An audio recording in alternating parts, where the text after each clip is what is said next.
In this lesson, we're going to explore more exponential application problems, but our focus is compound interest. We're going to learn how to write and utilize compound interest equations. Here is the formula for compound interest. Please pause the video and write this formula along with all the components in your notes. Compound interest is interest that earns interest. A is the amount that we're going to have in the account. P is our principal, which is going to be the amount that we borrow or invest. Our R is our rate as a decimal. So if we're given to us in a percentage, we will need to convert it to a decimal by moving the decimal 2 places to the left. For example, if our rate is 2.3%, we're going to change it to a decimal by moving it 2 places to the left, which would put us at 0.023. This would be the value we would use. The number of times interest is compounded per year is the end value, and notice we have it twice in our formula. So the number of times that our interest is compounded per year is the end value, which we will look at on the next slide. T is always time in years for compound interest. Here are the terms for the number of times interest is compounded. It is the end value. And again, notice we have this value twice in the formula. Each of these words are based on a year. So annually, we're going to use the value 1, semi-annually, or maybe biannually, we're going to use the value 2 for N. Monthly, we have 12 months in a year. Weekly, we're going to use the value 52. Quarterly is 4.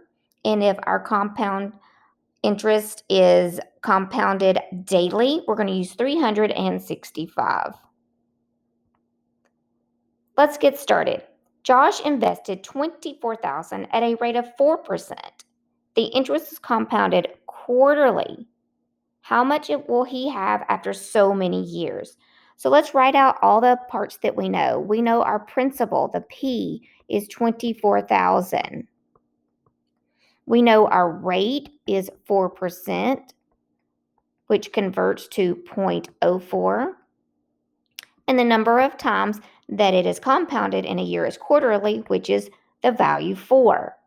So we're going to have A, the amount that we have in all, is the 24,000 invested plus 1 plus the rate of 0.04 divided by 4 for the quarterly raised to the 4 times T.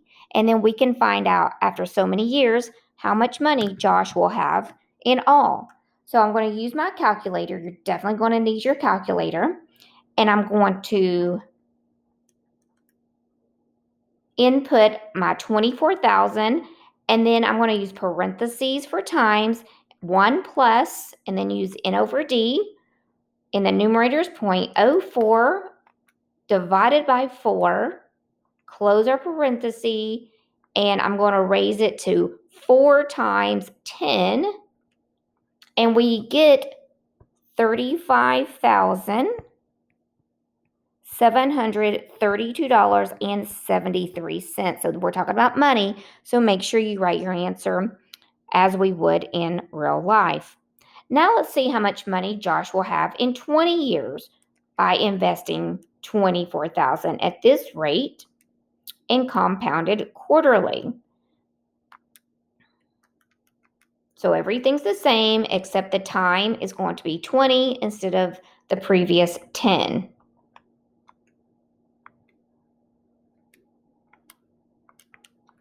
And now he has, in 20 years, he will have $53,201.17 in his account. Jane invested $45,000 at a rate of 12%, which is nice. The interest was compounded monthly, another nice component for Jane. How much will she have in so many years?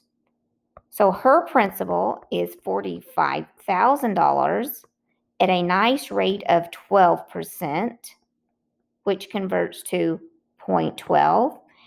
And her interest is compounded monthly, which is the value 12. Let's write the equation.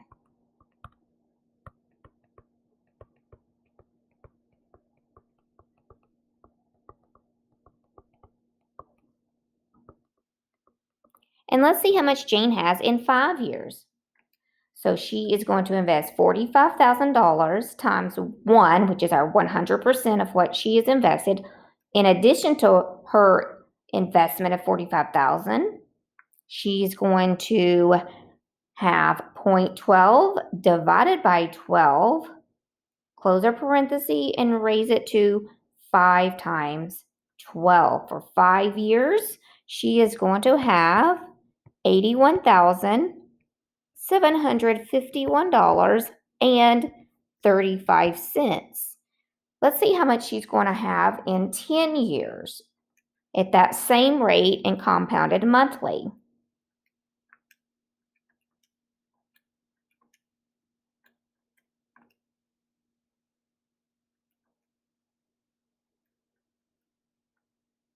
She is going to have at this time in 10 years, her money is going to be $148,517.41. Wow, that is a great rate, and compounded monthly is nice.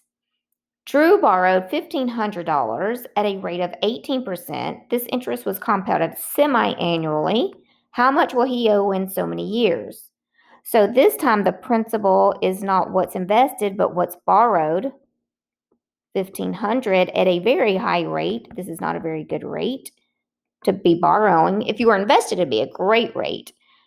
So this is going to convert to 0.18. It is compounded semi-annually, so twice a year. So our end value is 2.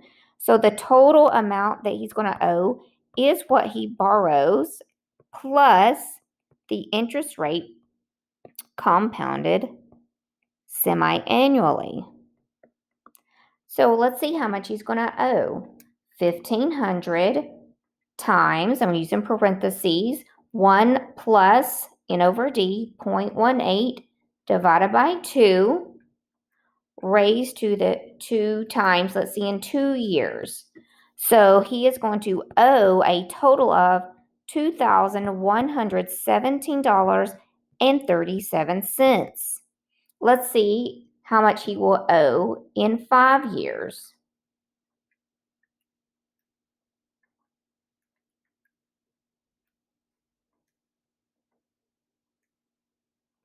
So this time it's going to be 2 times 5, which is 10. So he is going to owe $33,551.05 for borrowing $1,500. That's not a very good idea to borrow $1,500 at such a high rate, and then he ends up having to pay this amount back in 5 years.